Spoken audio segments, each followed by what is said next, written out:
어제 이어서 본문은 스데반의 설교로 또한 이루어져 있습니다. 사도행전 1장 1절부터 16절까지는 아브람과 이삭과 야곱과 요셉을 언급하다가 이제는 모세의 이야기로 이제 넘어오게 됩니다. 모세 당시의 애굽의 상황은 이스라엘 백성들이 많아졌고 요셉을 모르는 왕들이 일어났다고 합니다. 애굽의 왕들이 이제 왕자들이 교육을 받을 때에 이제 애굽의 역대 총리들을 모를 리가 없었을 것입니다. 그들이 애굽의 역사를 배울 때에 총리들에 대해서도 배울 것이고 애굽을 위기에서 구해낸 요셉에 대해서도 분명히 배웠을 것입니다. 그러나 요셉을 알지 못하는 왕들이 일어났다라는 것은 애굽이 안정을 되찾게 되자 요셉과 같은 하늘의 지혜를 가진 능력자가 필요가 없어졌다는 것입니다. 애굽을 구한 요셉에 대한 존경과 감사를 잊어버렸다라는 것이죠. 스데반은 모세에 대해 설명하면서 예수님이 바로 모세와 같은 이스라엘의 지도자, 곧 메시아임을 설명하고 있는 것입니다. 이를 위해서 예수님이 모세와 같은 생애를 사셨음을 설명하기 시작한 것입니다. 모세는 요셉을 알지 못하는 자가 왕이 되어 이스라엘을 괴롭힐 때 태어났습니다. 예수님도 로마의 하순이었던 헤롯이 유다 민족을 수탈했을 때에 태어나셨습니다. 20절에서 모세가 하나님 보시기에 아름다웠던 것처럼 예수님도 하나님 보시기에 아름다우셨으며 모세가 지혜로웠던 것 같이 예수님도 하나님 앞에서 지혜로운 자로 자라나게 되셨습니다. 21절에서 생후 석 달이 된 이제 모세가 갈대 상자에 누워져서 나일강 갈대 사이에 있을 때 바로 공주가 그것을 보고 데려다가 자신의 아들로 삼았다라고 합니다. 그러면서 모세가 이름이 지어지게 되는데 그의 이름의 뜻은 물에서 건져냈다라는 뜻입니다. 물에서 죽을 모세가 구해졌을 뿐만 아니라 구해져서 왕자로 길러졌다는 것입니다. 갈대 상자와 노아의 방주가 원어에서는 같은 단어를 쓰고 있습니다. 물로부터 생명을 지키는 것이고 하나님의 뜻에 따라 인도받는다는 것을 보여준다는 것입니다. 그래서 방주는 하나님의 의도하신 대로 아라랏산에 머물게 되었고 모세는 바로의 공주에게 발견되어지도록 하나님이 주관하셨다는 것입니다. 모세는 물에서부터 생명을 건짐받았을 뿐만 아니라 22절에 보시면 애굽 사람의 모든 지혜를 배워 그의 말과 하는 일이 능하였다라고 스데반이 설명하고 있습니다. 그때부터 하나님께서는 모세를 지도자로 성장시키고 계셨다는 것입니다. 세계 최강국이면서 최고의 문명을 가진 애굽에서 왕자로 지내면서 애굽의 지혜를 배워 말과 하는 일이 능했던 것처럼 예수님도 그 지혜가 당대 학자들도 놀라워할 만큼 대단했다라는 것을 우리는 알고 있습니다. 이것을 보았을 때 모세와 예수님을 동일시하고 오실 예수님의 예표로 모세를 설명하고 있는 것입니다. 그래서 모세가 태어날 때 이스라엘 아기 중에 아들이 태어나면 나일강에 던져서 죽이라고 애굽 왕 바로가 그렇게 명령을 했습니다. 예수님이 태어나셨을 때도 헤롯 왕이 2살 아래의 아이들은 모두 죽이라고 명령을 했습니다. 모세가 광야에서 양을 치며 인내의 시간을 보낸 40년의 세월이 있었듯이 예수님도 광야에서 40일 동안 금식하시면서 마귀에게 시험 받으신 사건을 우리는 알고 있습니다. 유사한 사건들을 이렇게 나열을 하면서 모세가 예수님을 예표하는 구약의 한 인물로서 스데반은 그렇게 설명하고 있는 것입니다. 모세의 나이 40살이 되어서 자신의 동족인 이스라엘을 돌볼 생각을 이제 하게 되었다고 합니다. 24절에 한 사람이 원통한 일을 당하는 것을 보고 보호하려고 압제받는 자를 위하여 원수를 갚아 애굽 사람을 쳐 죽이니라. 이 본문에서 스데반은 모세를 예수님에게 비유하고 있기 때문에 모세의 살인을 선의에서 비롯된 것으로 이야기합니다.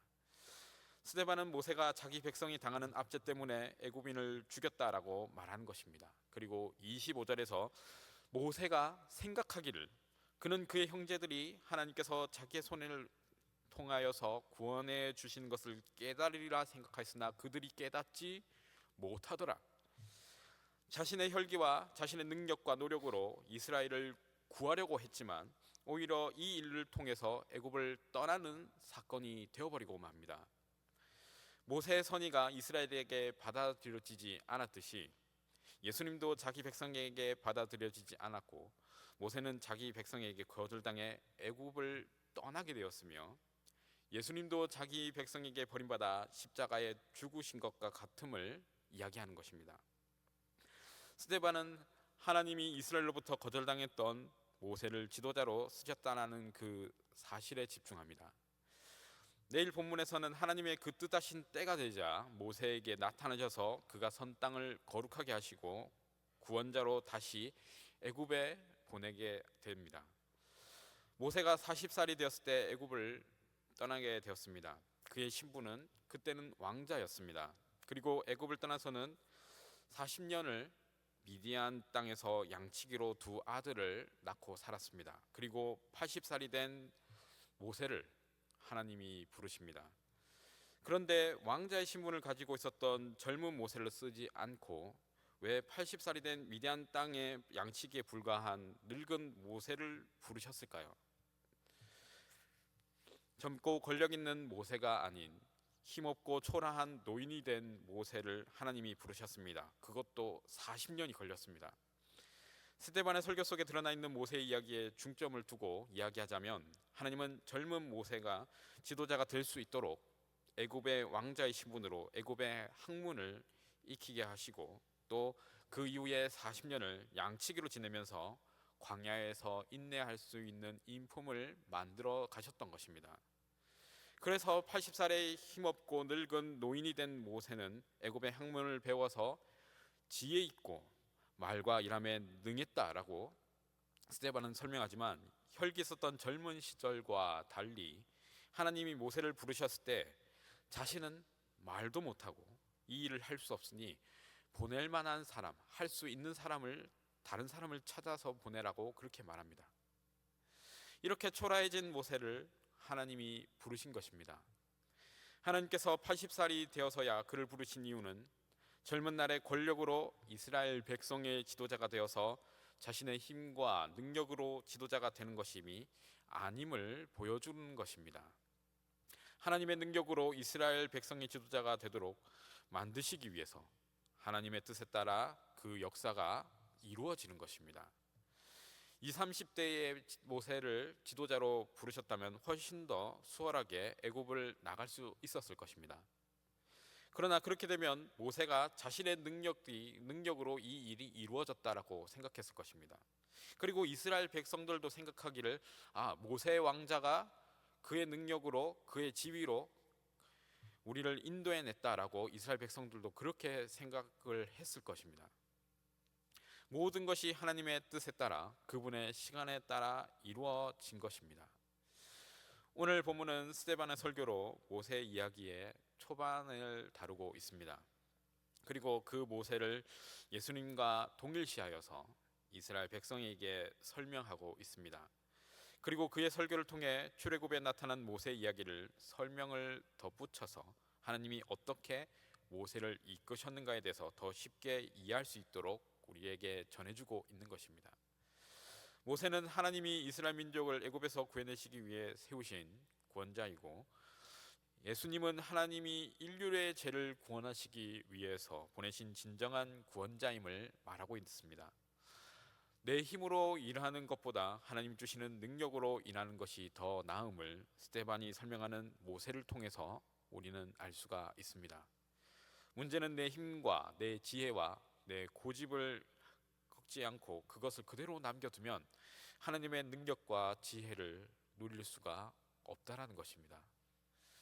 모세도 자신의 능력과 지혜를 사용하려 했지만 오히려 동족에게 거절을 당했습니다. 그리고 광야로 도망치고 그곳에서 40년을 지내게 됩니다. 그러나 하나님께서는 그 시간까지도 사용하셔서 지도자 모세를 훈련하고 완성하는 곳으로 광야를 쓰셨다라는 것입니다. 우리가 겸손히 인내의 시간을 겸손하게 받아들이고 겸허하게 받아들일 때에 하나님께서 일하시고 하나님께서 인도하실 것입니다. 나의 문제와 상황의 어려움 가운데서도 하나님의 지혜를 찾으시는 복된 성도님들이 되시기를 소원합니다. 기도하겠습니다. 자비와 은혜가 풍성하신 하나님 아버지, 우리를 기도의 자리로 이끌어 주심을 감사드립니다. 기도하기 힘든 상황 가운데서도 기도할 수 있는 담대함을 얻어 하나님께 나아가는 귀한 성도가 될 수 있도록 나를 도와 주시옵소서. 하나님의 은혜 가운데 살아가게 하시고 하나님이 사모하는 자들의 심령 가운데 하나님과 동행하는 복을 허락하여 주시옵소서. 우리의 삶 가운데 하나님의 인도하심의 때가 언제인지 잘 알고 분별할 수 있는 지혜를 허락하여 주옵시고, 내 고집과 판단과 생각을 내려놓고 하나님이 인도하시는 그 길을 묵묵히 나아가는 내가 될 수 있도록 도와주옵소서. 때를 따라 돕는 은혜를 베풀어 주옵시고 평안한 길로 나아갈 수 있도록 도와주시옵소서. 나에게 필요한 것이 무엇인지 아시는 주님께서 내가 필요한 모든 것을 아시고 책임져 주심을 믿고 나아가는 하루를 허락하여 주시옵소서. 내가 주님을 믿고 주님을 전하기에 부족함 없는 담대함과 은혜를 허락하여 주옵시고, 내게 주어진 상황과 환경을 살피시고 모든 것이 주님 안에서 평안한 가운데 이루어지도록 인도하여 주옵소서. 물질을 드리며 헌신하는 이들이 있습니다. 하나님, 받으시는 예물이 대드릴 수 있도록 내 마음과 생각을 주장하여 주옵시고, 모든 것이 주님께서 인도하심으로 필요를 아시는 주님이 내 모든 것을 책임져 주시옵소서. 담임 목사님의 목회와 사역 가운데 영육의 강건함을 허락하여 주옵시고 모든 것이 순적하게 이루어지게 도와주옵소서. 목사님께 평안을 허락하시어 평탄한 목회 사역이 이루어질 수 있도록 주님께서 보살펴 주옵시고 인도하여 주시옵소서.